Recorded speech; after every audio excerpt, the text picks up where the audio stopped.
नमस्कार मित्रों, मेरा नाम राम प्रताप है और मैं आप सभी का अपने YouTube चैनल प्रयास क्लासेस जीरो टू टॉप में स्वागत करता हूं।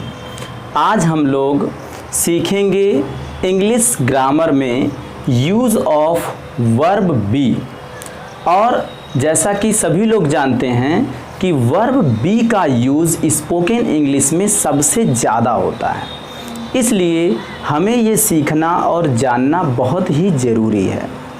तो आज हम लोग यूज़ ऑफ वर्ब बी के बारे में सीखेंगे और मेरा पूरा प्रयास ये है कि आपको बेहतर तरीके से और बहुत ही आसान तरीके से मैं समझा दूंगा। आइए देखते हैं यूज़ ऑफ वर्ब बी। सबसे पहले तो हमें ये जानना है कि वर्ब बी क्या होता है। बी मीन्स होता है होना,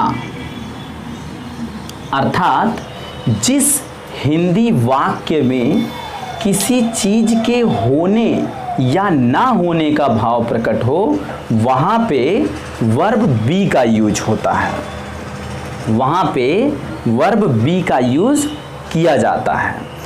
तो अब वर्ब बी के अंतर्गत इज, आर, एम, वाज, वर का यूज होता है। जैसे मैं एक अध्यापक हूँ, तो देखिए यहाँ पे अध्यापक होने का भाव प्रकट हो रहा है, अध्यापक हूँ। इसी तरह से आप एक विद्यार्थी हैं, वे खिलाड़ी हैं, वह विद्यार्थी था, हम मित्र थे। तो इन वाक्यों से क्या पता चल रहा है कि किसी के पास्ट में होने का भाव आ रहा है, किसी के प्रेजेंट में होने का सेंस आ रहा है। तो ऐसे वाक्यों का जब हम ट्रांसलेट करते हैं या इंग्लिश में कन्वर्ट करते हैं तो वहाँ पे हम वर्ब बी का यूज़ करते हैं, अर्थात इज, आर, एम, वाज, वर का यूज करते हैं। तो अब हम लोग सीखेंगे कि कब हम इज, आर, एम का यूज़ करते हैं, कब हम वाज या वर का यूज़ करते हैं। तो देखिए इसमें इज, आर, एम इसका यूज़ प्रेजेंट में करते हैं। जब कोई चीज़ प्रेजेंट में हो या प्रेजेंट में होने का सेंस हो तो वहाँ पे इज, आर या एम का यूज़ करते हैं। और अगर वही चीज़ पास्ट में हो या किसी चीज़ के पास्ट में होने का सेंस हो तो वहाँ हम वाज या वर का यूज करते हैं। जैसे वह एक ईमानदार आदमी है, तो प्रेजेंट में होने का सेंस आ रहा है। मैं एक अध्यापक हूँ, वे खिलाड़ी हैं, ये सब प्रेजेंट में होने का सेंस आ रहा है। इसी तरह से पास्ट में जैसे हम मित्र थे, हम विद्यार्थी थे, हम बीमार थे या वह बीमार था या तुम बीमार थे, तो इन वाक्यों में ये सेंस आ रहा है कि पास्ट में होने का सेंस आ रहा है। तो पास्ट में जब होने का सेंस होगा तो हम वाज या वर का यूज करेंगे, ठीक। तो इस तरह से हम इज, आर, एम और वाज या वर का यूज करते हैं। अब हम एक एक करके देखेंगे कि इज, आर, एम और वाज, वर में किसका किस प्रेजेंट में कब और कहाँ यूज होता है। तो इज का यूज ही, सी, इट या सिंगुलर सब्जेक्ट के साथ होता है। और आर का यूज यू, वी, दे या प्लूरल सब्जेक्ट के साथ होता है। और एम का यूज आई के साथ होता है। प्रेजेंट में ही, सी, इट या सिंगुलर अगर सब्जेक्ट की जगह पर है या सब्जेक्ट जो है वो ही, सी, इट या सिंगुलर है तो वहाँ पे हम इज का यूज करते हैं। और अगर सब्जेक्ट यू, वी, दे या प्लूरल सब्जेक्ट है तो हम आर का यूज करते हैं। और अगर सब्जेक्ट आई है तो हम एम का यूज करते हैं। जैसे अगर कहा गया है कि वह एक विद्यार्थी है तो he is a student. Mohan मेरा भाई है, मोहन इज माई ब्रदर। रेखा सुरेश की बहन है, रेखा इज सुरेश सिस्टर। इसी तरह से वे खिलाड़ी हैं, दे आर प्लेयर्स। वे बच्चे हैं, दे आर चिल्ड्रेन। वे जानवर हैं, दे आर एनिमल्स। और एम का use, I am a teacher, I am a man, I am a doctor. इस तरह से आप जो हों आप अपने लिए आई एम का यूज़ करते हैं प्रेजेंट में।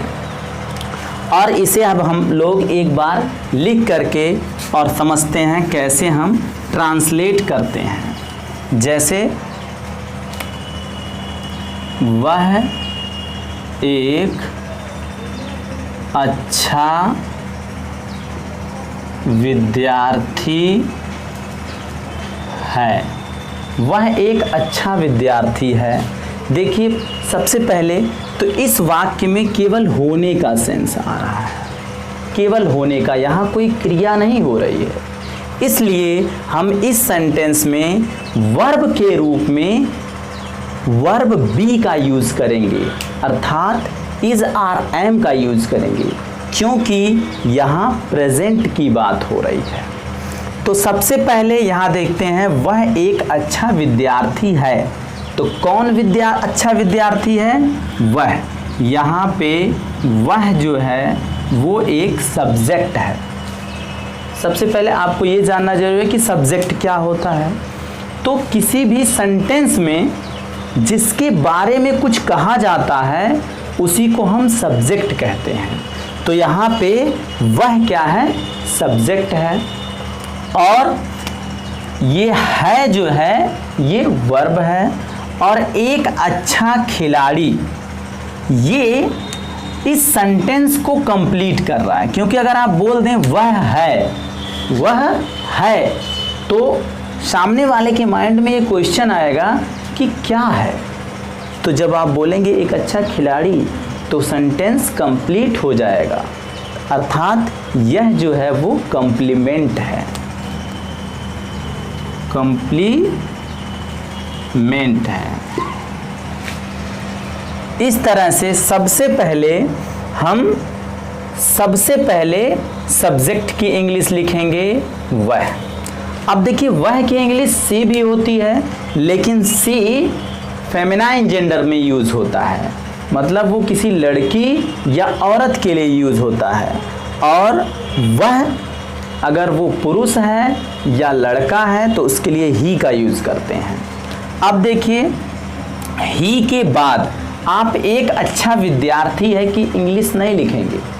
हमेशा सब्जेक्ट के बाद वर्ब की इंग्लिश लिखी जाती है, चाहे वो कोई भी सेंटेंस हो। सब्जेक्ट के बाद वर्ब की ही इंग्लिश लिखी जाएगी, वर्ब को लिखा जाएगा। तो है तो ही के साथ क्या लगता है? इज। ही के साथ इज। और एक अच्छा विद्यार्थी अ गुड स्टूडेंट।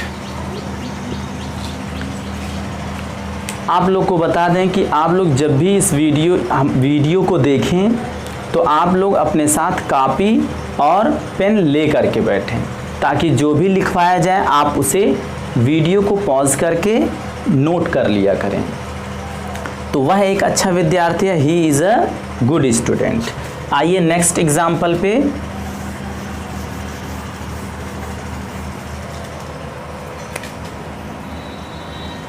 हम खिलाड़ी हैं, हम खिलाड़ी हैं। तो यहाँ पे सब्जेक्ट कौन है? हम, वी, और वी के साथ यूज किया जाता है are, we are players, we are players. इसी तरह से मैं एक अध्यापक हूँ, तो मैं आई के साथ यूज करेंगे एम, एक अध्यापक अ टीचर, ठीक, आई एम ए टीचर।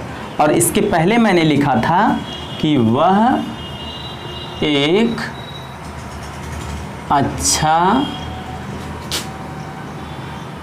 विद्यार्थी है, he is a good student. देखिए, अब आइए हम इसके टेंस को चेंज कर दें। हम खिलाड़ी थे, हम खिलाड़ी थे, सेंटेंस वही है, लेकिन अब ये बात पास्ट में चली गई। तो जब पास्ट में हो गया तो वी के साथ हम वर का यूज करेंगे, वी वर प्लेयर्स, बाकी चीज़ें वैसे ही रहेंगी। इसी तरह से मैं एक अध्यापक था, मान लीजिए अब नहीं है, पहले थे, तो बोलेंगे मैं एक अध्यापक था, तो आई के साथ वाज का यूज करेंगे। इस तरह से वह एक अच्छा विद्यार्थी था, वह एक अच्छा विद्यार्थी था, तो he was a good student. इस तरह से अगर आपको एक यूज़ पता चल गया इज़ आर एम का, तो सेम उसी की तरह वाज या वर का भी यूज कर सकते हैं। और अब हम नेक्स्ट वीडियो में इसी को और भी ज़्यादा एक्सप्लेन करेंगे, और हम कई टेंस में कैसे हम यूज़ करते हैं, अफर्मेटिव में, नेगेटिव में, इंट्रोगेटिव नेगेटिव में इनका यूज़ कैसे किया जाता है वो बताएंगे। तब तक के लिए धन्यवाद।